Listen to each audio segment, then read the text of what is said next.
అల్లాం చక్రవర్తుల శ్రీచరణం. సిద్ధంగా ఉన్నారా? జై శ్రీమన్నారాయణ. మొదలు పెట్టండి. జై శ్రీమన్నారాయణ. ఓం అస్మద్గురుభ్యో నమః. ఈ రోజు నేను వివరించబోయే ఆళ్వార్ నాయక అవస్థనే కలిగి ఉన్నారనుకోవాలి.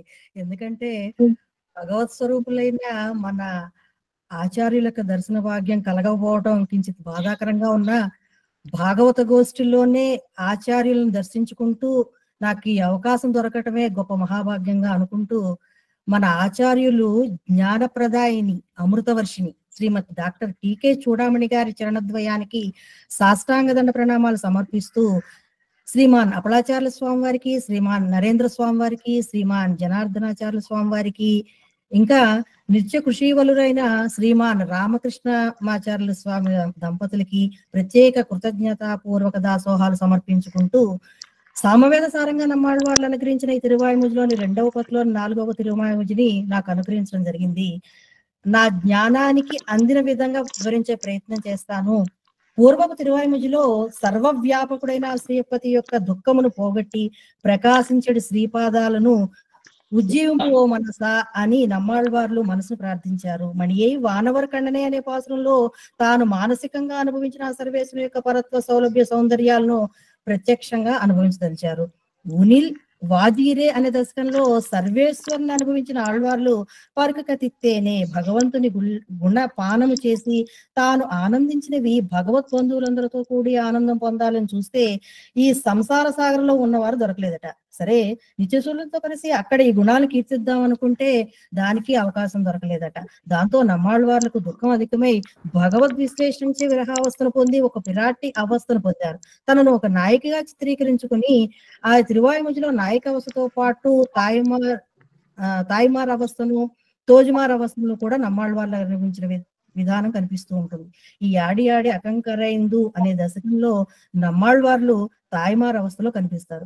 ఆ శ్రీయపతి రాకపోవడంతో ఆయన పొందాలనే కోరిక పెరిగి అది ఒక వ్యసనంగా మారి శైథిల్యాన్ని పొంది ఈ ఆళ్వార్ నాయక తన స్థితినే మర్చిపోయి ఒక చిన్న పిల్లాడు ఎలా అయితే తనకు కావలసిన వస్తువును పొందలేక దాన్ని తలుచుకుంటూ ఎలా ప్రవర్తిస్తాడో ఏడుస్తూ గంతులేస్తూ పొర్లుచూ పలవరిస్తూ అలాంటి స్థితిలోకి వెళ్ళిపోయింది మన ఆళ్వార్ నాయకి. అది చూచి తన తల్లి తలడిల్లి ఆ పరమాత్మకు తన కూతురు అవస్థను తెలిపే వైనం మనకి ఈ దశకంలో కనిపిస్తూ ఉంటుంది. అంశ్రేయమళనారాయ్ అనే దశకంలో ఒకసారి తన దుఃఖాన్ని పరాత్పరునికి తెలియజేయమని పక్షులను దూతగా పంపిన స్థితి కలిగిన పరిస్థితి ఉంది ఆళ్వార్ నాయకిది. వాయుం తిరై ఇకుళం అనే దశకంలో కనిపించిన ప్రతి వస్తువులోనూ పరమాత్మ విరహాన్నే పరికిస్తూ ఆ భగవాన్ని పొందాలనే భావన అధికమై దుఃఖిస్తోంది.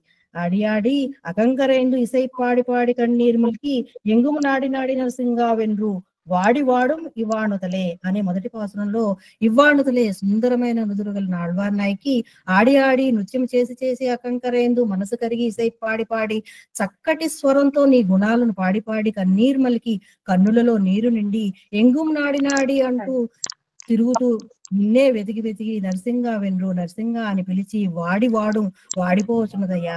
ఓ స్వామి, నిన్నే ఆశపడి నువ్వు వచ్చి కటాక్షింపపోవడం వల్ల ఈ పిరాటి ఇంకా బ్రతికేలా లేదయ్యా. నమ్మిళ్ళయ్య గారి వ్యాఖ్యానంలో ఈయన అవనయ కండాలతో దొరికి వడియాదు ఎండ్రు పార్తి అవనయ ఎండ్రు అని తేడి అని అతన్ని కలియజాలంతో భరించలేను, మరణమే నాకు శరణ్యం అంటోందయ్యా ఈ ఆళ్వార్ నాయకి. పతుడై అడిగే వరకు నరసింహస్వామిని తలుచుకొని బాధపడుతుంది. అయినా ఆశ్రితులను దుర్దశలో ఉన్నారని తెలిస్తే వెంటనే వచ్చి కరుణించే స్వభావం గల స్వామి కదయ్యా నువ్వు. మరి మా అమ్మాయి విషయంలో ఎందుకు జాగు చేస్తున్నావు? ప్రహ్లాదుడు పిలవగానే ఎవరు ఊహించినంతగా స్తంభం నుండి ఆవిర్భవించావు కదా, ఆ ప్రహ్లాదుని రక్షించావు కదా. ప్రహ్లాదుడు పరమాత్మ భావనలో ఉన్మక స్థితిలో ఉన్నప్పుడు నరసింహుడిగా వచ్చి మతసర్వమహం స్వరమై సర్వం ప్రతిష్ఠితం అని, నా నుండే అంతా వచ్చిందని, అంతా నేనే అని, నాలోనే అంతా ఉందని అన్నావు కదా. ఆళ్వార్ నాయకి సంశ్లేషమున ఉన్మస్తక స్థితిని పొంది ఉందయ్యా. వాణుతల్ ఇమ్మడ వరల్ అనే 2వ పాసురంలో బలిష్ఠుడైన ఆ బాణాసుని యొక్క 1000 భుజాలు ఖండించిన స్వామి అని అంటున్నారు. ఎంత గొప్పవాడివయ్యా నువ్వు. మృదు స్వభావం గల ఈ నాయకి మిమ్మల్ని చూడాలనే ఆశతో కృషించిపోతుంది. ఇక్కడ నైకిండ్రాల్ అనే పదానికి శైథిల్యం అయిపోతుంది అన్నప్పుడు నంబిళ్ళయ్య గారి వ్యాఖ్యానంలో తాం దృష్ట్వా హనుమాన్ సీతం మృగశాభినివేక్షణం, సీత చుట్టూ రాక్షస స్త్రీలు ఉన్నారట, మధ్యలో ఆవిడ లేడి పిల్ల వల్లే భయపడిపోతుందట. ఆ లేడి కన్నులతో అటు ఇటు భయం భయంగా అన్ని వైపులో చూస్తూ ఆవిడ విడుస్తున్న వేడి నిట్టూర్పులకు కూడా చిగురుటాకులు మాడి మసైపోతున్నాయట. ఆవిడ శోకరాశి వలె ఉన్నదట, దుఃఖతరంగాలు లేచినట్లున్నాయట, ఓర్పు దాల్చినట్లు ఉన్నదట, చక్కటి అవయవ సౌందర్యం కలిగి ఆభరణాలు లేకపోయినా శోభిల్లుచున్నదట. అలాంటి సీతను కాపాడడానికి పరుగు పరుగున వచ్చావు కదయ్యా, ఇప్పుడు ఇలాంటి స్థితిలో ఉన్న నా కూతుర్ని కాపాడడానికి జాగు చేస్తున్నావేంటయ్యా, లంకను నాశనం చేసిన వాడా అంటే ఇక్కడ స్వామి ప్రభావం నీతో అని చెప్పబడుతుంది. అంటే ఒక కీటకం ఇసుకలో అలా అలా తిరుగుతూ ఉంటే ఒక అక్షర రూపం దాల్చిందట. ఆ కీటకం అది కావాలని ఆ అక్షరాన్ని వ్రాయలేదు కదా, అది అలా తిరుగుతుంటే ఒక రూపం వచ్చింది. అలాగే రాముడు కూడా సీతను కాపాడడం కోసం రావణాసురుని వధించాడు. ఓ గరుడధ్వజ అని పిలుస్తున్నారు. ఓ గరుడాళ్వారిని అధిరోహించి నా కూతుర్ని రక్షించడానికి వాయువేగంగా రావచ్చు కదయ్యా అంటున్నారు. ఇవాళ ఇరాపకల్ వాయువెరి అనే 5వ పాసంలో నిర్హేతుకంగా భగవద్ అనుభవం కలిగిన ఆళ్వార్ నాయకి నోటి వెంట నిత్యం తిరువరుత్త నుండి తిరువాయిమూజి వరకు జల్పించునే ఉన్నారట.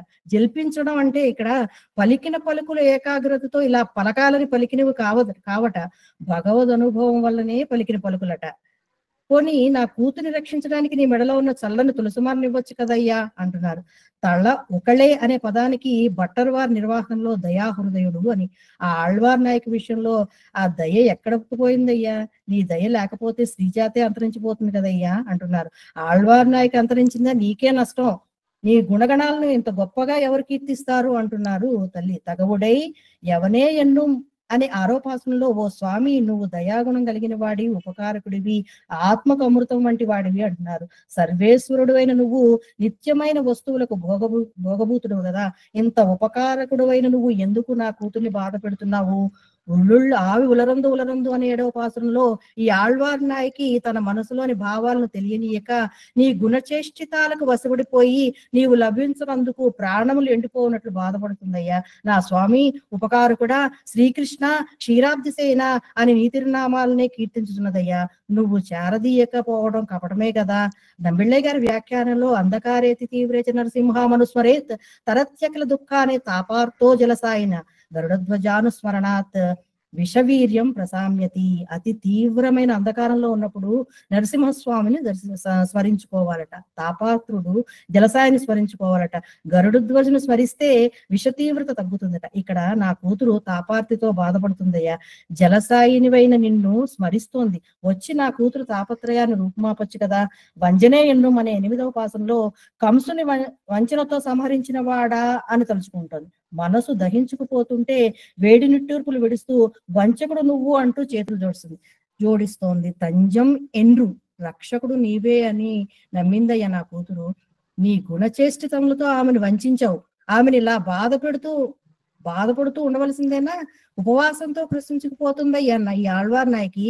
నిత్య సూర్యుల వల్లే స్వామి అనుభవం పొందు వరకు పరిపూర్ణ ఉపాయాధ్యావసాయంతో తతస్య సదృశం భవేత్ అన్నట్లుగా ఆ స్వామి వచ్చి రక్షించే వరకు ఊరుకోజాలకుందయ్యా ఈ ఆళ్వార్ నాయకి. పట్టపోతూ ఎజిపోతూ అరియాళ్ విరై అనే 9వ పాసంలో ఓ స్వామి నీ ధ్యానంలో ఈ ఆళ్వార్ నాయకి పగలేదో రాత్రి ఏదో తెలియకుండా ఉంది.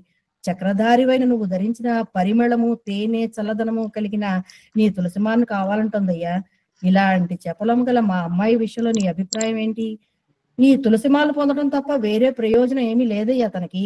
ఏజైపైతే ఇరాపకల్ అనే 10వ పాసంలో చాపల్యము బాల్యము వీడిని ఈ పిల్ల రాత్రి పగలు నీయందే వ్యామోహంతో కన్నుల నిండా నీరు పెట్టుకుంటుంది. ఐశ్వర్యముతో నిండి ఉన్న లంకను నశింపజేసిన స్వామి ఆళ్వార్ నాయకు యొక్క కన్నులు నశించకుండా చూసుకోవాల్సిన బాధ్యత నీదేనయ్యా. ఇక్కడ పరాశర భట్టారు వారి శ్రీగుణ రత్న కోశంలో చెప్పినట్లు అపాంగా భూయాంసో ఎదుపరి పరబ్రహ్మ తదభూత్. ఎవరికైతే ఎక్కువగా శ్రీ కటాక్షాలు ప్రసరిస్తాయో అతను పరబ్రహ్మ అవుతాడట. అందువలన ఓ స్వామి నువ్వు పరబ్రహ్మగా ఉండాలంటే ఆమె చూపులు నీ మీద పడాలి కదా. కాబట్టి ఆమె కొరకు కాకపోయినా నీ కొరకు అంటే పరబ్రహ్మత్వాన్ని నిలబెట్టుకోవడం కోసం ఆమె కన్నులు కాపాడుకోవాల్సిన బాధ్యత నీదేనయ్యా. ఆమె వెదను చల్లార్చి కాపాడుకోవయ్యా అంటున్నారు తాయిమార్ అవస్థలో ఉన్న నమ్మాళ్వార్లు. బాట్టమిల్ పుకర్జ్ వామననై చెప్పబడిన 11వ పాసురంలో మాలిన్యం లేని కళ్యాణ గుణములు కలిగిన వామను గురించి చెప్తున్నారు. ఈ 10 పాసురాలు వామనుని యొక్క శ్రీపాదాలకు చక్కని మాలగా సమర్పించినట్లుగునని ఫలశ్రుతిగా అనుగ్రహించబడినది. జై శ్రీమన్నారాయణ. అస్మద్ గురుభ్యో నమః. భాగవత గోష్ఠికి దాసోహాలు. తప్పులు ఏమన్నా ఉంటే మన్నించ ప్రార్థన. జయ శ్రీమన్నారాయణ.